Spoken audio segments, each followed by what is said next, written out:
പിതാവിനും പുത്രനും പരിശുദ്ധ റൂഹായിക്കും സ്തുതി, ആദ്യം മുതൽ എന്നേക്ക് തന്നെ ആമേൻ. ഇന്ന് ജൂലൈ 17 വെള്ളി. 2 ശമൂവേൽ 11 അധ്യായം 27 വാക്യം. വിലാപകാലം കഴിഞ്ഞ ശേഷം ദാവീദ് ആളയച്ച് അവളെ അരമനയിൽ വരുത്തി.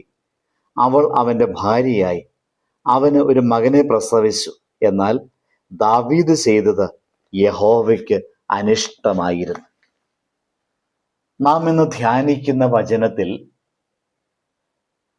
ദാവീദ് ചെയ്ത കാര്യം യഹോവയ്ക്ക് അനിഷ്ടമായി എന്ന് കാണുന്നു. ഈ ചെറിയ വാചകത്തിൽ ഒരു രാജാവിൻ്റെ വീഴ്ചയും പാപത്തിൻ്റെ ഭീകരതയും ദൈവത്തിൻ്റെ വിശുദ്ധിയും ഒരുപോലെ അടങ്ങിയിരിക്കുന്നു.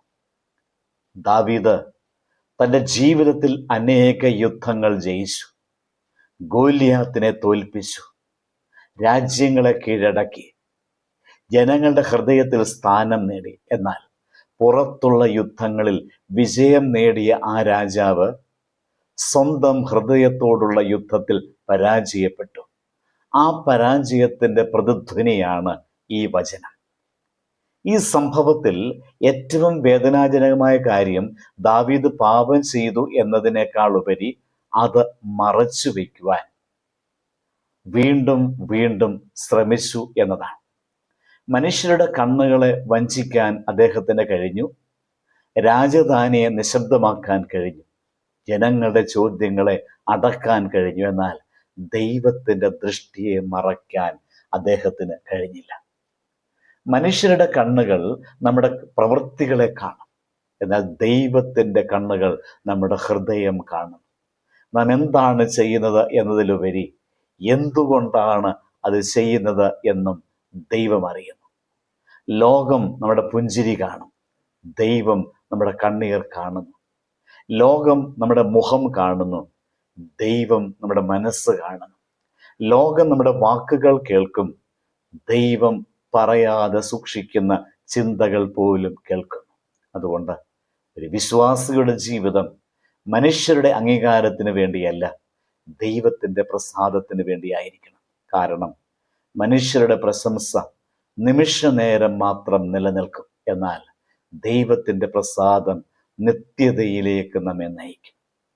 ഇന്നത്തെ വചനം നമ്മെ വലിയൊരു സത്യം പഠിപ്പിക്കുന്നു.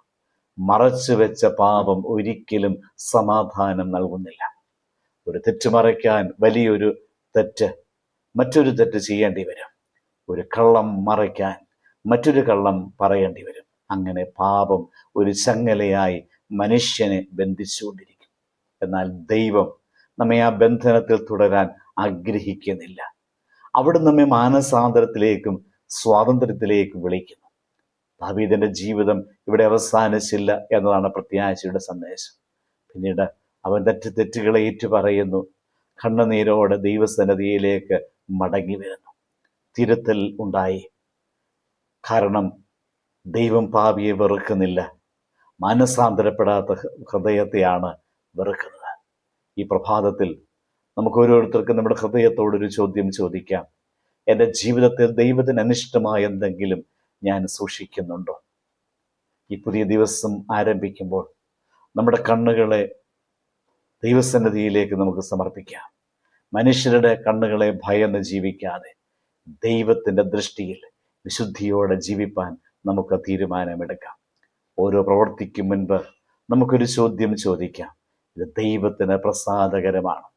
ആ ചോദ്യം നമ്മുടെ ജീവിതത്തിലെ അനേക തെറ്റുകളിൽ നിന്ന് നമ്മെ രക്ഷിക്കും. നമ്മുടെ ജീവിതത്തിൻ്റെ അവസാനം ദൈവം നമ്മെക്കുറിച്ച് പറയേണ്ടത് അവൻ ചെയ്ത കാര്യം എനിക്ക് അനിഷ്ടമായിരുന്നു എന്നല്ല, മറിച്ച് ഇവൻ എൻ്റെ ഹൃദയത്തെ പ്രസാദിപ്പിച്ചവനാകട്ടെ എന്നാകട്ടെ. പ്രാർത്ഥിക്കാം. കർത്താവേ, ഞങ്ങളുടെ ഹൃദയങ്ങളെ അങ്ങയുടെ വിശുദ്ധ വെളിച്ചത്തിൽ പരിശോധിക്കണമേ. അങ്ങേക്ക് അനിഷ്ടമായതെല്ലാം ഞങ്ങളിൽ നിന്ന് നീക്കണമേ. വിശുദ്ധിയുടെ ജീവിതം ഞങ്ങൾക്ക് നൽകണമേ. മാനസാന്തരപ്പെടുന്ന ഹൃദയവും അങ്ങയെ പ്രസാദിപ്പിക്കുന്ന ജീവിതവും ഞങ്ങൾക്ക് കൃപയായി നൽകണമേ. ആമേൻ. ദൈവം അനുഗ്രഹിക്കട്ടെ.